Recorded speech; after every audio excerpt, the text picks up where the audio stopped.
Salut amis Juventini, c'est Calo, nous sommes le 23 juillet. Aujourd'hui, on va faire une petite vidéo comme ça, en mode child, tranquillement. On va analyser les joueurs de la Juve et notre futur mercato, mais à notre aise.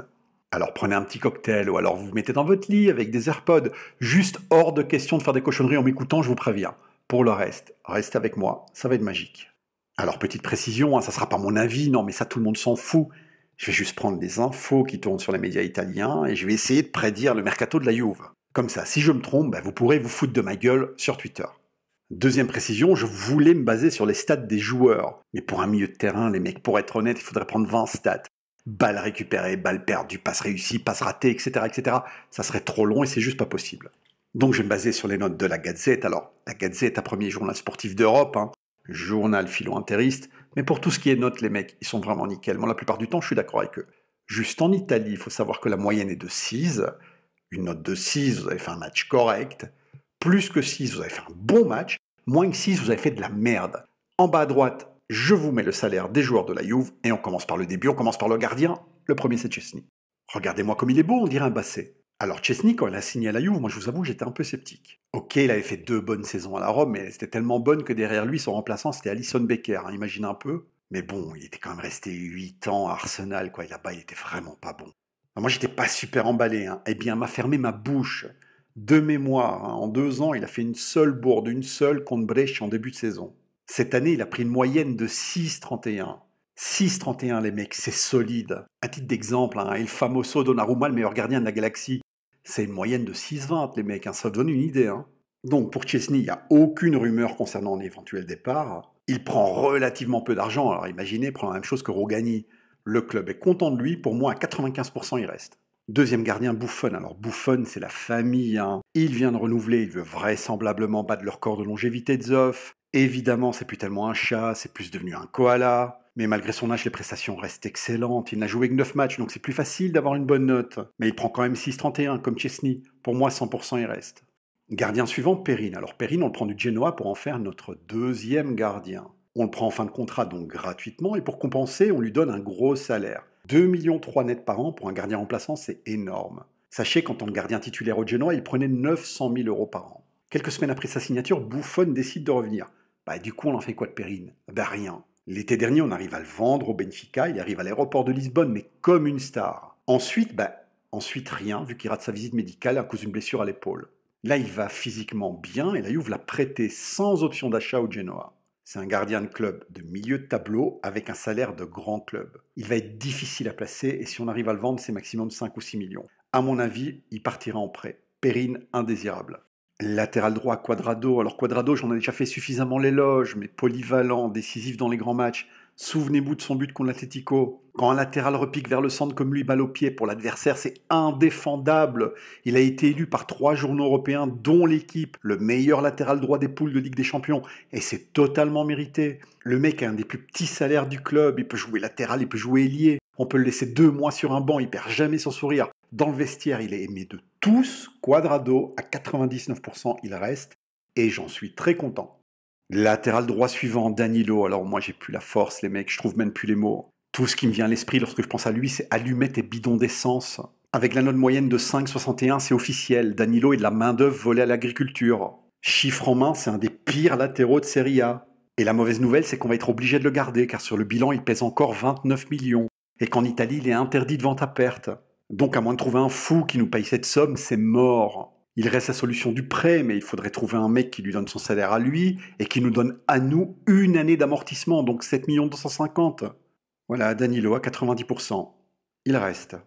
La défense centrale, quant à elle, sera confirmée en bloc. Chiellini fera sa dernière saison. Bonucci devrait malheureusement rester. De Ligt a 0% de chance de partir, étant donné que sa clause n'est active qu'à partir de la saison prochaine. Quant à Demiral, à moins d'une offre de 50 millions impossible à refuser et que personne ne fera, il reste.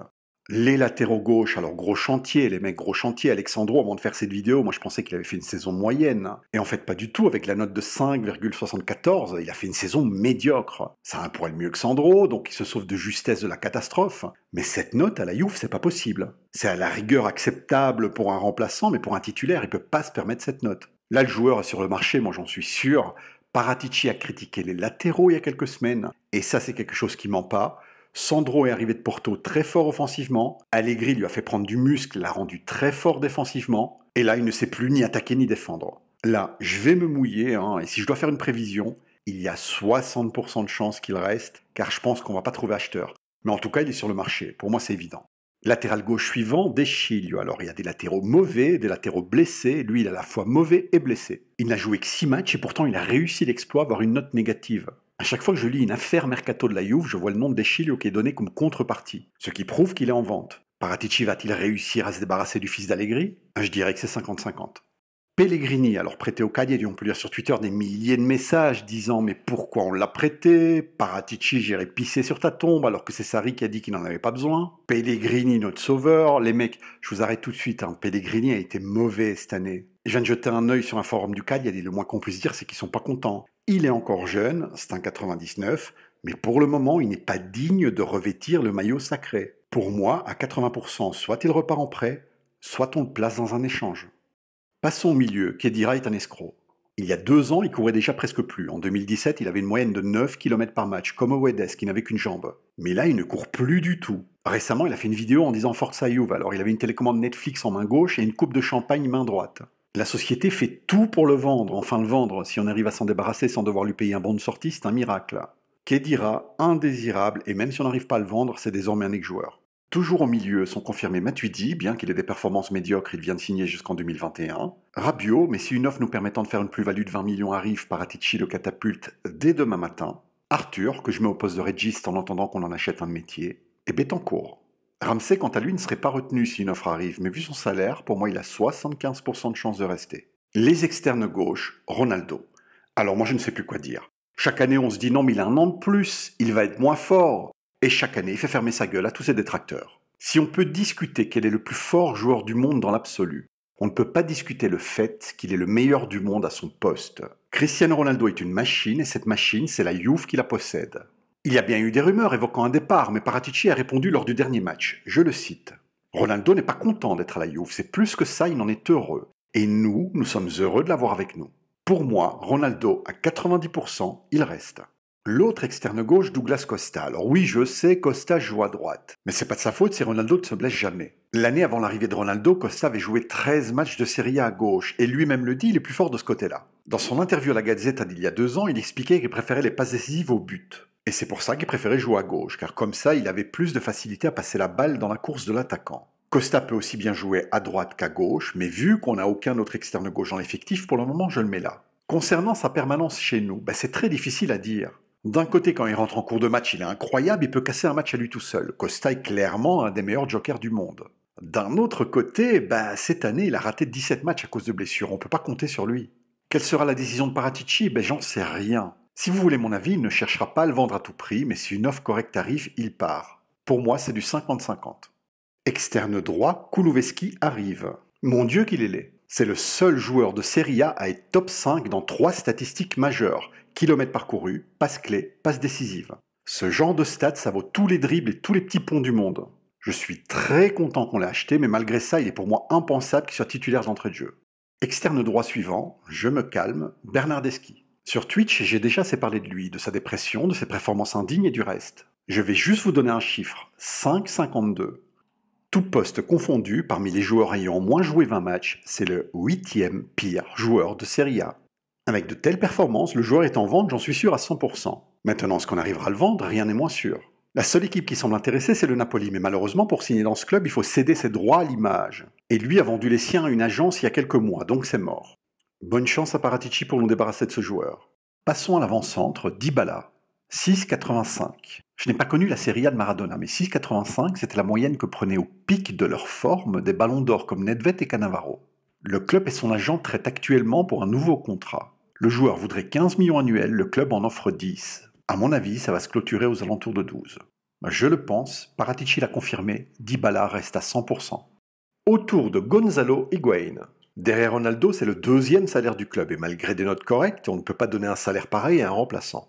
Le club essaye de s'en débarrasser depuis 2 ans, mais mis à part en prêt, personne n'en veut. Là, il ne lui reste plus qu'une seule année de contrat, donc il sera plus facile à vendre. Pour 10 Marzio, cette année, c'est la bonne. À 80%, il part. Ah, j'ai oublié le petit bichon, Rougani. Jadis très prometteur, il a pourri sur le banc sans jamais avoir sa chance. Son temps est passé, avec un tel salaire, il peut décidément pas rester en tant que 5e défenseur. Reste à trouver un acheteur, à 50%, il part. On en arrive maintenant à ce que nous attendons tous, les arrivées. Alors comprenez bien une chose, la Juve est un club coté en bourse. Elle ne peut pas se permettre comme d'autres de faire des pertes, ça ferait fuir les actionnaires. De plus, cette année avec le virus, les pertes sont déjà là, il s'agit de les contenir. Je prends le pari avec vous dans cette vidéo qu'on aura un budget inférieur ou égal à 40 millions cet été. Si on veut plus, faut vendre soit des indésirables, soit de faire de nombreuses plus-values avec les jeunes, soit de vendre un bon joueur. Allez, on commence. Concernant le latéral gauche, le nom qui revient de plus en plus, c'est Emerson Palmieri. Il est relativement jeune, il est italien, et la majorité des médias en parlent comme d'une requête de Sarri. Alors moi, il faudrait qu'on m'explique une chose. Étant donné que la Juve est supérieure à Chelsea en tout, que ce soit en histoire ou en présent, et c'est pas moi qui le dis, c'est Sarri lui-même, pourquoi voudrait-il à la Juve d'un joueur qui ne faisait pas jouer à Chelsea? S'il arrive, Sarri devra répondre à cette question, s'il n'arrive pas, ça prouvera une fois de plus que les médias racontent n'importe quoi. En ce qui concerne le joueur lui-même, moi je l'ai vu l'année dernière lors de l'épopée de Sarri en Europa League. Je l'ai vu également lors des matchs de l'équipe d'Italie. Il ne m'a pas déplu, et pour un poste qui est certes important mais qui n'est pas la priorité absolue du mercato, je ne m'arracherai pas les cheveux s'il arrive en prêt. Après, il est hors de question de débourser 30 millions pour lui. En tout cas, moi, je ne le ferai pas. Deuxième latéral gauche, Gosens. Les amis, on parle de sérieux là. Moyenne de 6,44 en Serie A, 8 passes décisives et 9 buts. Et la saison n'est pas encore terminée. C'est une machine. Et elle coûte combien cette machine? Kickers, le journal allemand, le donne à 30 millions d'euros, ce qui est très crédible vu qu'il lui reste que 2 ans de contrat. 3 petits problèmes. Le premier, c'est qu'il joue dans une défense à 3 et faire le latéral dans une défense à 4, c'est un autre métier. Deuxième problème, le rêve de sa vie, et il l'a dit des centaines de fois, c'est de jouer au Schalke 04. Il a annoncé qu'entre le Real et le Schalke, il prend le Schalke toute la vie. Bref, le garçon est certes romantique, mais il manque un peu d'ambition. Mon avis, si à ce prix-là on ne le prend pas, c'est limite une faute professionnelle.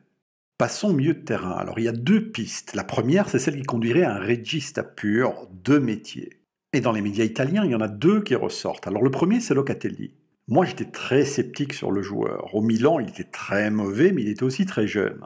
Là, il a 22 ans et au Sassuolo, il enchaîne les bonnes prestations. Il serait prenable à 25 millions. Alors, je vais vous donner mon avis. La Juve a besoin d'un milieu titulaire et lui n'est pas prêt à l'être chez nous. Il y a des rumeurs comme quoi on le prendrait pour le parquer une année en prêt au Sassuolo. Ça, je serais pour, donc à prendre. Deuxième régiste, Jorginho. Alors moi, je veux bien, mais à un moment, il faut être sérieux. Les médias italiens assurent que Sarri le veut absolument, mais il est titulaire à Chelsea. Après le confinement, il a fait 4 bancs de suite, mais avant ça, il était titulaire indiscutable. Là, il vient de jouer 4 matchs de suite. Et si les supporters de Chelsea s'en plaignent, il en parle bien au point de l'avoir nommé vice-capitaine. Son agent l'a dit à la télévision italienne. La Juve peut le prendre, mais pour ça, il faut sortir le chéquier. Et on parle de 65 millions. Je vous rappelle quand même qu'il y a 1 an et demi, City aurait fait des faux papiers pour le faire venir. Guardiola le voulait à tout prix. Alors moi je veux bien qu'il se fasse descendre sur Twitter, mais on ne peut pas remettre en question un joueur juste pour une mauvaise saison. Alors mon avis, Jorginho en prêt, je le prends tous les jours. C'est un joueur lent, mais en Italie, qui n'est pas la première ligue, je suis sûr qu'il ferait bien. Après, s'il faut le payer 65 millions, mais même pas en rêve. On verra ce qui arrivera. Alors maintenant, la deuxième piste, et c'est là que ça devient intéressant. Il se dit que Sarri mettrait Betancourt définitivement en regista. Ce qui fait que nous n'aurions plus besoin d'un 6, mais d'une mezzala. Et vu que nous avons également besoin d'un attaquant externe, qui serait capable de faire ces 2 rôles à la perfection,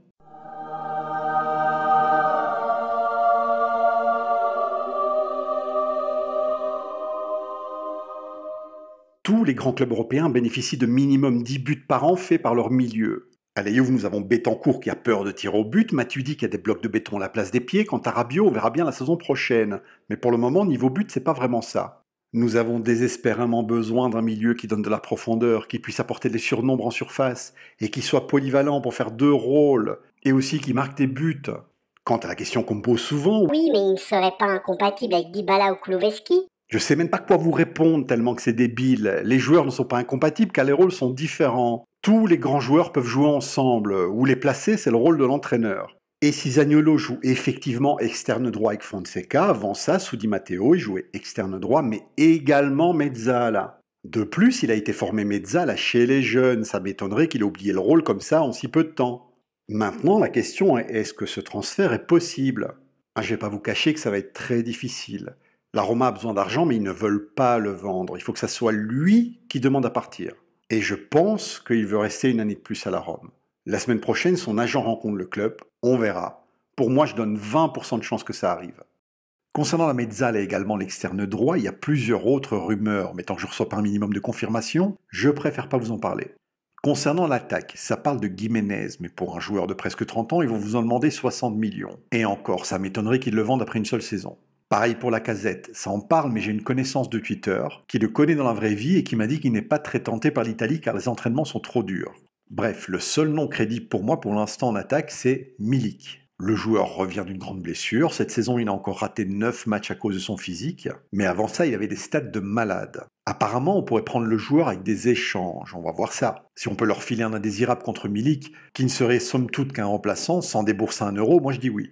Quoi qu'il en soit, je suis impatient de voir ce que va donner ce mercato.